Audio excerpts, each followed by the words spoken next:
Olá, crianças! Bom, hoje nós vamos conhecer a biografia de um pintor muito famoso. Será que vocês sabem quem é?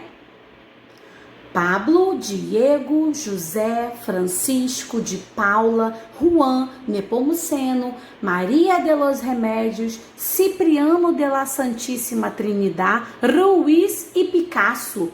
Jesus amado, quem é esse? É o Pablo Picasso, mais famoso como Pablo Picasso. Ocupação: pintor espanhol. Data de nascimento: 25 de outubro de 1881. Data de morte: 8 de abril de 1973. Pablo Picasso foi um pintor espanhol. A Pomba da Paz, Guernica, Les Demoiselles são algumas de suas obras mais importantes. Foi um dos criadores do cubismo, um dos mais destacados movimentos de arte do século XX. Agora nós vamos saber um pouquinho da história de Picasso através desse livro, Pablo Picasso, texto e ilustrações de Mike Venezia. Vamos lá. Pablo Picasso foi um dos maiores artistas do século XX. Nasceu em Málaga, na Espanha, em 1881 e morreu em 1973 na França. O pai de Picasso era professor de desenho na escola da cidade e estimulava seu filho a pintar e a desenhar. Seu sonho era que Picasso se tornasse um grande artista. Acho que temos um grande artista em nossas mãos. E a mãe disse: e eu acho que temos em nossas mãos uma grande bagunça. O estilo de pintura de Picasso mudou durante a sua vida, mais que o de qualquer outro grande artista. Picasso estava sempre tentando coisas novas e diferentes. Com apenas 15 anos de idade, ele pintou a tela acima. E essa pintura foi feita quando Picasso tinha 57 anos. Há uma grande diferença entre as duas, não é mesmo? Às vezes, Picasso pintava figuras muito planas. Outras vezes, pintava formas tão arredondadas que parecem saltar na tela. Aos 19 anos, Picasso saiu da Espanha e foi para Paris, na França. Seus primeiros trabalhos em Paris se parecem um pouco com os de outros artistas franceses famosos. A pintura ao lado lembra de Lautrec. Outros quadros lembram Van Gogh e Monet. A fase azul foi então que algo aconteceu. As pinturas de Picasso mudaram. Seu trabalho tornou-se diferente do de outros artistas. Seu melhor amigo morrera e Picasso sentia-se triste e sozinho. Ao mesmo tempo, ninguém comprava suas obras. Ele estava quase passando fome. Melancólico, Picasso passou a pintar usando tons de azul. O azul, às vezes, é uma cor muito triste. Todas as personagens dessa fase parecem tristes e solitárias. Algumas pessoas achavam maravilhosas aquelas pinturas azuis. Outras, incluindo seu pai, diziam que elas eram muito estranhas. Isso significava que as pinturas de Picasso eram polêmicas. Fantástico! Olha a expressão das mãos. Que maravilha! Ninguém jamais pintou assim. Por que ele é azul? As pessoas não são azuis. É o trabalho de um louco, é o que diziam as pessoas que visitavam e admiravam a pintura. A fase rosa. A fase azul terminou quando Picasso conheceu uma moça chamada Fernanda. Eles se apaixonaram e logo suas pinturas passaram a ter uma cor mais alegre. Esse foi o início da fase rosa. Nessa fase, não só as cores, mas também os temas de Picasso eram mais alegres. Ele retratou a arte circense, geralmente mostrando os artistas e seus animais. A fase rosa, entretanto, não durou muito tempo, pois Picasso descobriu uma nova maneira de pintar, diferente e emocionante. O cubismo.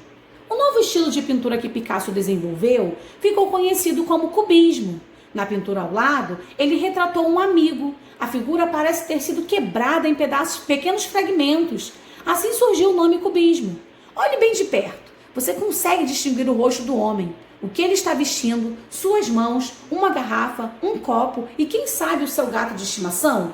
Dá para descobrir alguma outra coisa? O cubismo é considerado um dos movimentos mais importantes na história da arte moderna. Por centenas de anos, os artistas haviam tentado reproduzir com exatidão o que viam. Então Picasso começou a pintar pessoas e objetos que não pareciam naturais. As pinturas devem parecer reais, assim como eu. Chega, já estou confuso. Ele estava sempre chocando as pessoas, mas quando começou a pintar figuras humanas com nariz e olhos nos lugares errados, até os seus amigos mais próximos acharam que ele havia se distanciado muito da realidade.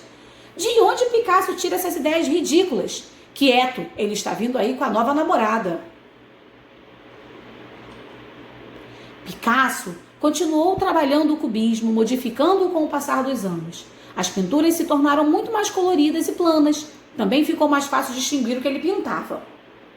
No quadro ao lado, podemos identificar os 3 músicos e os instrumentos que eles estão tocando. Em um outro estilo, que durou pouco tempo, Picasso voltou a retratar as pessoas com aparência natural. Vocês conseguem perceber que instrumentos eles estão tocando? Coloca lá depois no grupo pra gente. Picasso tinha acabado de voltar de Roma, cidade onde existem muitas estátuas e monumentos. A viagem o inspirou a fazer a série de pinturas nas quais as personagens parecem esculpidas em pedras, como estátuas. Guernica. Em 1937, um acontecimento fez com que Picasso pintasse sua obra mais séria e mais forte. Durante uma guerra civil que estava ocorrendo na Espanha, a pequena cidade de Guernica foi arrasada por bombas. Milhares de inocentes morreram ou ficaram feridos. Picasso ficou furioso e usou toda a sua arte para fazer uma obra que mostrasse como a guerra era fútil. Ele deu ao quadro o nome da cidade destruída. Picasso usou o cubismo, cores mais escuras e várias expressões para transmitir toda a sua fúria nessa obra. Ele também se utilizou do tamanho, a obra é enorme, 3 metros de altura por 7 metros de largura. Muitas pinturas de Picasso parecem engraçadas devido à forma como ele distorce o rosto das pessoas. O mais divertido nessas pinturas é que elas de fato se parecem com a pessoa retratada. Dê uma olhada na pintura que ele fez de seu melhor amigo Jaime Sabartés, na página ao lado. Ela se parece com um homem retratado ao baixo. Imagine o que ele faria se eu não fosse seu melhor amigo, tá pensando o amigo dele. Mas não é que se parece? O que tornou Picasso um grande artista foi a sua originalidade. Durante toda a vida, ele usou a imaginação para tentar coisas novas e diferentes. Picasso viveu até 92 anos. Além de grande pintor, destacou-se como escultor, gravador, desenhista e ceramista. Também criou cenários e figurinos para peças de teatro. É muito divertido ver as pinturas legítimas de Picasso. Alguns de seus quadros são impressionantemente grandes. As obras que aparecem nesse livro encontram-se nos museus relacionados abaixo. E assim finaliza a história de Picasso e começa a nossa atividade de hoje. Vamos lá. Em uma folha, desenhe um rosto utilizando as expressões do traço de Picasso ao lado e depois poste no grupo. Coloque o seu nome, não esqueça de colocar o seu nome. Olha aí. Olhem como Picasso desenhava. Olha os traços dos olhos, da orelha, do nariz. E é assim que vocês vão tentar reproduzir e fazer uma atividade, um rosto e mandar pra gente lá no grupo. Aguardo vocês.